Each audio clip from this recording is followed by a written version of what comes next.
Adam, a very professional performance and a very strong second half in particular. How do you sum up tonight? Yeah, I was really pleased with our efforts. I thought it was an arm wrestle there for a long period of time, even to half time. I felt they probably controlled the game in that early part of the second quarter, and for us to be able to respond, it's probably something we didn't do it against Carlton. We didn't do it against St Kilda the week before, and we allowed them to get a bit more of a run on, but we responded really well tonight and just kept that margin within reach, which was nice. And then to play the way that we did in the second half was really pleasing. There were some moments where that sort of trademark runner for half-back seemed to really catch fire. What did you see in that aspect? Yeah, I think we were trying. Brisbane in the early part of the game were doing really well to defend us, and we know that they're really strong defensively, in that transition game. So for us to continue to plug away, keep trying to find a gap, and eventually get through, I think that's the way we want to play. It's not going to be perfect all the time, and we probably coughed up a few goals doing it, which I felt like we rectified in the second half. Another really strong win against one of the competition's elites. It must do wonders for the confidence. Yeah, it certainly does. Yeah, they're a really good team. We know that. Even though the results haven't been necessarily going their way this year, they're really strong in transition phase. They're a strong stoppage team. Given the opportunity that they punish teams, and they certainly did that in a small period tonight to us. So we'll get tremendous confidence out of that. That was a really strong win. Adam, obviously, first games don't get much better than Darcy Jones. I think he came from the ground with a standing ovation at one point there. I mean, we've had to wait a bit over a year for it after his knee injury, but what did you make of his first game? He looked electric. He looked like every time he was near the ball, something was going to happen. I think he showed really good composure for a guy playing his first game. As you mentioned, he played half a VFL game last year and did his knee, and then he's played, I'm going to guess, 4 games this year. It's not a lot of footy. And for him to come in, he's got real class. He's got speed, as we saw. Very skillful. I was really pleased for him. It's been a challenging 12 months. So for him to finally break his way into the team through playing well in the twos and then having an impact tonight, really pleased for him. The other guy who really stood out, and we know what a mercurial talent he is, but Callahan just was electric, kind of running the show on the wing, and his left foot just found targets for fun. I mean, did it feel like one of his best games for the club so far, do you think? I'm not sure. Yeah, it felt like he played well. If that makes it one of his better games, then so be it. I'm not really sure about the comparisons, but I felt like he had really strong moments where he was able to break the lines and trouble the Lions' defence, which is really important. He has that capacity. We know that.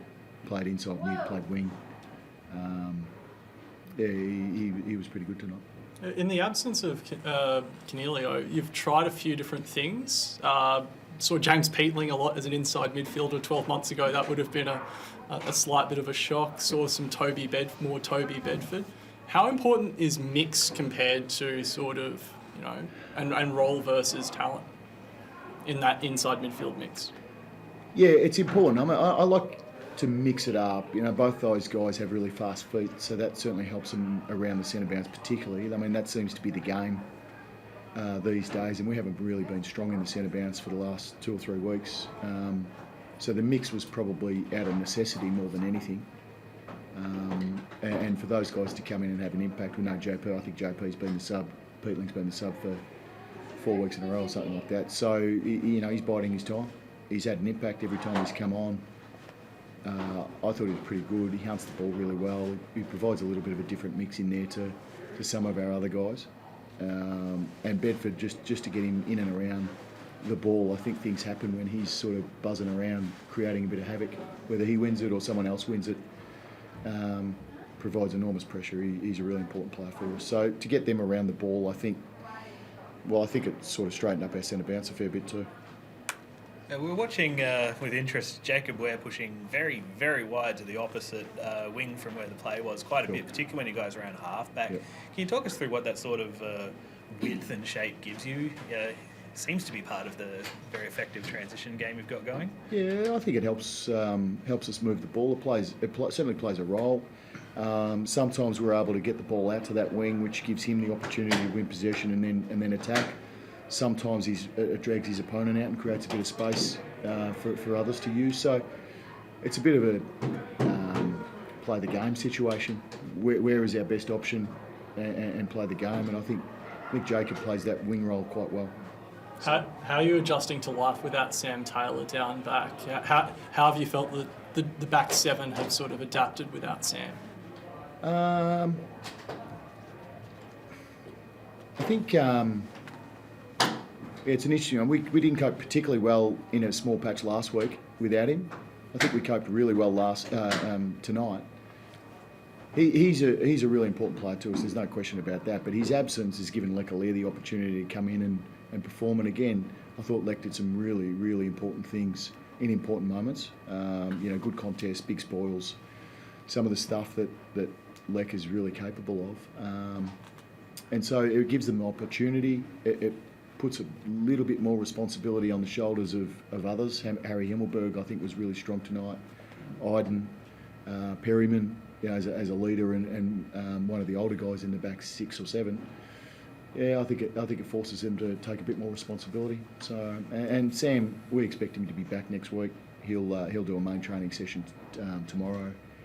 Passed all his tests, ticked all the boxes so far. So, we expect him to come back in. When we talk about the Orange Tsunami, obviously that transition play is so important, but the forward pressure is just as key. I think it was 23 tackles inside 50 to 4 tonight. I mean, You must have been really pleased with that aspect. Yeah, look, I don't know the numbers, haven't dug into the numbers at this point in time, but it looked how it should for mine. And, we probably had quite a few stoppages, which certainly support your ability to tackle. But it felt like we showed up in the right spots and our smalls get to work. And we've got quite a young forward line. We've probably got quite a young team, to be fair, but our forward line tonight, particularly without Toby in it, was quite young. So Darcy Jones comes in, Harvey Thomas is young, Aaron Cadman's young. And so you kind of think, well, you hope a little bit that you get what you need. I thought those blokes were absolutely fantastic in that aspect of the game. They're just so reliable. When it comes to that, they know their roles. And they show up and are prepared to play their roles. Looking forward to next week, obviously Sydney Derby, but you've got Toby to come back, you've got Sam, like you said, and then hopefully Cogs as well. I mean, there's going to be some headaches in terms of everyone performs so well out there. So. Yeah, there will be. And that's the nature of a fit team who's performing well. We want to have those issues, if you want to call it that, selection issues, where good players are missing out. And, that not only does that put pressure on players in the team, it also, inspires guys out of the team. Hey, there's opportunity here. We could potentially get in. We need to play well. We know the coach is going to pick us, and we need to be ready to go at any moment. And that's what it was tonight. Just with Brett as the sub, obviously knee soreness last week. Was it just, I guess, a bit of a luxury not to have to put Binger on the field tonight? Yeah, well, it was one of those moments where we could have put him on. He was ready to play. He had knee soreness. Even up until the warm-up, he was kind of just testing it to make sure. And so it was one of those ones that, he's there ready to go. And if he needs to play a full game, we think he's capable. But the way the game was panning out, it was probably in his best interests not to play him. You've hit, I think, 6 goals from outside 50 tonight. Does everyone have a licence to just go for it if it's there? Is this a team philosophy? Don't worry about selfishness? No, it's an interesting one. I mean, it's a lot of goals from outside 50. Yeah. And so it's all well and good when we kick them. If we're not kicking them, then we're probably asking a question. And it, I think Brownie probably kicked maybe 2 of them. It's one of those ones where if they think they can kick it, then go for it. But understand that if you don't kick it, there's going to be questions asked.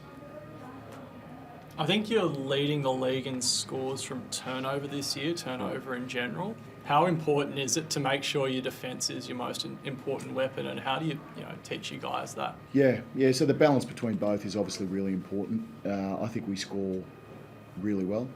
Tonight we defended really well, which has been, I reckon, a bit of a trademark of our last half of the season last year. I think we were really strong defensively, as well as having the ability to score.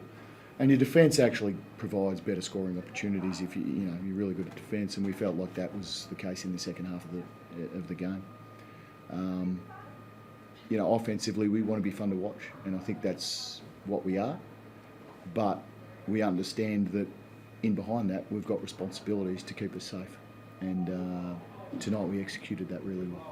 Is keeping it fun important to keep the guys engaged? Like, because often you hear these battles of like style versus substance. Does that help the guys stay focused? I think the brand that we play stands up in finals.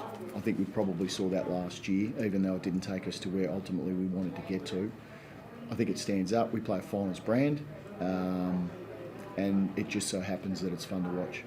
If the way that we wanted to play wasn't going to win, we wouldn't do it.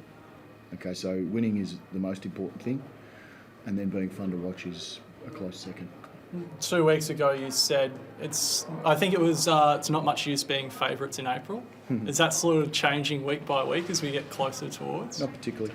Not particularly. We're just trying to do our best each and every week to qualify as best as we can, in the hope to play finals at the end of the season. And then, as we know, the season starts again with 8 teams, and then we really have to show up and play our best footy. And we're fully aware of that.